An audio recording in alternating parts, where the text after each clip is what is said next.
안녕하십니까. 전종희 목사입니다. 6월 13일 금요일 매일 성경 묵상입니다. 역대상 15장 1절에서 29절입니다. 다윗이 다윗성에서 자기를 위하여 궁전을 세우고 또 하나님의 궤를 들 곳을 마련하고 그것을 위하여 장막을 치고 다윗이 이르되 레위 사람 외에는 하나님의 궤를 맬 수 없나니 이는 여호와께서 그들을 택하사 여호와의 궤를 메고 영원히 그를 섬기게 하셨음이라 하고 다윗이 이스라엘 온 무리를 예루살렘으로 모으고 여호와의 궤를 그 마련한 곳으로 메어 올리고자 하여 다윗이 아론 자손과 레위 사람을 모으니 그앗 자손 중에 지도자 우리엘과 그의 형제가 120명이요 무라리 자손 중에 지도자 아사야와 그의 형제가 220명이요 게르솜 자손 중에 지도자 요엘과 그의 형제가 130명이요 엘리사반 자손 중에 지도자 스마야와 그의 형제가 200명이요 헤브론 자손 중에 지도자 엘리엘과 그의 형제가 80명이요 우스엘 자손 중에 지도자 암미나답과 그의 형제가 112명이라. 다윗이 제사장 사독과 아비아다를 부르고 또 레위 사람 우리엘과 아사야와 요엘과 스마야와 엘리엘과 암미나답을 불러 그들에게 이르되 너희는 레위 사람의 지도자이니 너희와 너희 형제는 몸을 성결하게 하고 내가 마련한 곳으로 이스라엘의 하나님 여호와의 궤를 메어 올리라. 전에는 너희가 매지 아니하였으므로 우리 하나님 여호와께서 우리를 찢으셨으니 이는 우리가 규례대로 그에게 구하지 아니하였음이라 하니 이에 제사장들과 레위 사람들이 이스라엘 하나님 여호와의 궤를 메고 올라가려 하여 몸을 성결하게 하고 모세가 여호와의 말씀을 따라 명령한 대로 레위 자손이 채에 하나님의 궤를 꿰어 어깨에 매니라.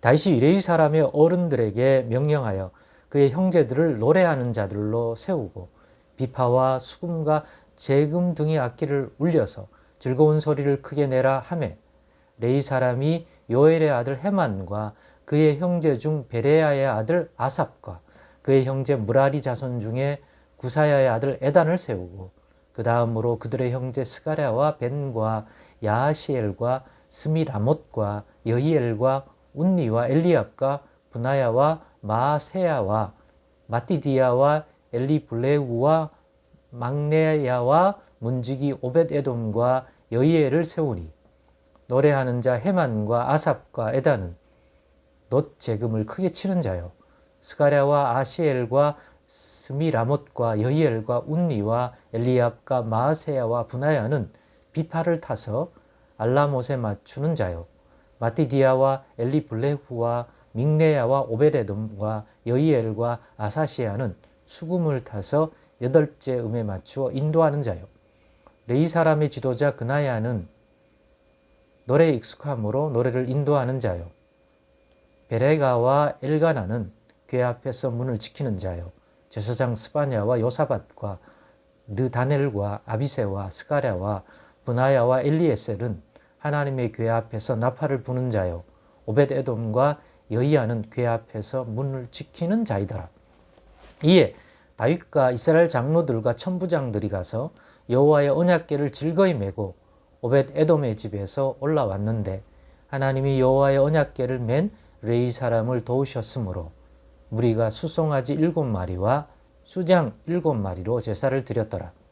다윗과 및 궤를 맨 레위 사람과 노래하는 자와 그의 우두머리 그냐냐와 모든 노래하는 자도 다 세마포 겉옷을 입었으며 다윗은 또 배 에봇을 입었고 이스라엘 무리는 크게 부르며 뿔나팔과 나팔을 불며 재금을 치며 비파와 수금을 힘있게 타며 여호와의 언약궤를 메어 올렸더라. 여호와의 언약궤가 다윗성으로 들어올 때에 사울의 딸 미갈이 창으로 내다보다가 다윗 왕이 춤추며 뛰노는 것을 보고 그 마음에 업신 여겼더라. 아멘. 네, 오늘은 실패의 낙심만 말고 참 교훈을 얻자라는 제목으로 묵상 나눔을 갖겠습니다. 오늘 이 묵상의 제목처럼 이 본이 되는 사람이 다윗 왕입니다. 우리는 앞에서 다윗 왕이 좋은 마음으로 그동안 방치되어 있다시피 했던 하나님의 언약궤, 법궤를 예루살렘으로, 이제 이스라엘의 수도가 된 예루살렘으로, 온 이스라엘의 중심이 되는 그 예루살렘으로 정중히 모시고 오려고 했습니다. 그래서 그 법궤가 있던 수레 위에 있는 그대로 방치되어 있던 소가 이끌던 그 법궤를 정말 이제 잘 모시겠다는 생각을 가지고 예루살렘으로 데리고 오는 그런 일을 했습니다마는, 예루살렘 가까이 오자 웬일인지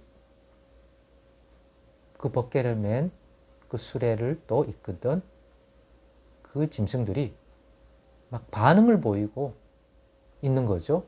그러다 보니 그걸 이끌고 있던 웃사라고 하는 사람이 거의 뭐 본능적으로, 우리도 옆에 뭘 운반하다가 그게 쓰러질 것 같으면 잡잖아요. 일반적인 대부분의 것들을. 그래서 그냥 그 법궤가 수레에서 떨어지지 않도록 잡은 거죠. 그런데 그게 하나님의 진노를 사는 것으로 드러나게 되었습니다. 죽게 되고, 그것을 본 다윗은 뭔가가 깨달은 바가 있었습니다. 하나님이 기뻐하지 않는구나. 지금 예루살렘으로 법궤를 모셔오는 것은 하나님이 기뻐하는 일이 아니다 라는 분별을 하게 되어서 결국은 지금은 아니다. 그래서 오벳 에돔의 집에 모시게 되었습니다. 그런데 또 그거는 하나님이 옳게 여겨서, 또 다윗과 같은 사람은 그걸 읽을 수 있으니까 오벳 에돔의 집에 복을 주었습니다. 그거는 오벳 에돔의 집이 너무 좋다가 아니라 지금은 예루살렘에 들어갈 수 없다 하는 거죠. 그리고 단순히 그렇게만 분별한 것이 아니라 오늘 본문에 보니 왜 하나님이 그렇게 하셨는지를 다윗이 분별했음을 분명히 알 수가 있습니다. 즉 교훈을 얻었습니다. 막연한 이해가 아니라 왜 그런 반응을 보이셨는지는 구체적인 이해, 분별을 하게 되었습니다. 왜 하나님이 기뻐하시지 않으셨는지를, 하나님의 궤가 들어오기에 무엇이 합당하지 않았는지를 다윗은 살피게 되었습니다. 그래서 언약궤와 관련되어 주신 하나님의 율법을 분명히 물었든지 찾았든지 살폈을 것입니다. 그 결과 오늘 본문에 있는 것처럼 분명히 깨달았습니다. 언약궤는 달구지에 운반하는 그런 물건이 아니다. 일반 물건이라면 충분히 가능하지만, 즉 물건이라면 이삿짐센터에서 뭐 트럭으로 운송을 하든지 뭐 기타 운반을 하든지 다 상관이 없잖아요. 모셔오면 되지. 그리고 나쁜 마음이 아니라 좋은 마음으로 했지만 그 과정 속에서도 이거는 일반 물건이 아닙니다. 언약궤는 하나님이 이 백성 가운데 계시겠다고 했던 그 거룩한 지성소에 모셔야 되는 하나님의 임재의 장소이기도 합니다. 하나님이 자정하시는 장소이기도 합니다. 그렇기 때문에 거룩하신 하나님의 거룩하심 같이 법궤도 거룩하기 때문에 그 거룩에 합당한 것들을 가지고 대해야 됩니다. 일반 물건, 귀한 물건 대하듯이 그것도 합당하지 않습니다. 근데 우리가 어떻게 알겠습니까? 율법의 말씀에, 주의 말씀에 이 법궤는 반드시 오늘 본문에도 나오듯이 레위 사람 외에는 맬 수 없도록 되어 있습니다. 레위 사람이 정한 그 방식대로 그것도 메고 와야 합니다. 그래서 그 말씀대로 철저히 준비했음을 알 수 있습니다. 장소도 준비하고요, 잘. 그 다음에 메고 올 레위 사람도 준비한 것을 보이고요. 또 레위 사람을 성결하게 함으로 단순한 운반꾼이 아닌 하나님의 법궤를 운반하는 자로서 힘 좋은 사람, 이삿짐센터 일할 사람 뽑은 게 아니라 명하신 대로 레위 사람을 거룩하게 구별하여 그 법궤를 맬 수 있도록 준비했습니다. 들어올 때 하나님께 영광 돌리려고 찬양대를 준비하고 기타 등등 다 준비했습니다. 실제로 모시고 왔습니다. 이전과 같이 반응하지 않고 하나님도 기쁘게 이 일을 받아들였음을 순전히 들어오시는 것으로 이전과 달리 보여주었습니다. 이전과 달리 하나님께가 예루살렘에 들어오고 하는 결과가 보인 거죠. 그렇습니다. 실패해서 낙심하지 않고 교훈을 얻었습니다. 하나님의 우리 중심은 하나님을 기쁘게 해드리고 하나님 나라를 위한 건데 왜 하나님의 반응은 복되지 않고 이럴까? 이럴 수 있습니다. 그러면 낙심만 하지 말고 하나님이 이와 관련되어 주신 말씀이나 이런 것들을 통해 교훈을 얻어서 다시 한번 우리도 참 교훈을 얻어서 겸손히 주의 말씀을 통해서 무엇보다도 성령의 보혜사 성령의 인도를 받아서 다시 한번 준비해서 이 좋은 일, 하나님을 위한 일인데 왜 이런 결과가 생겼을까?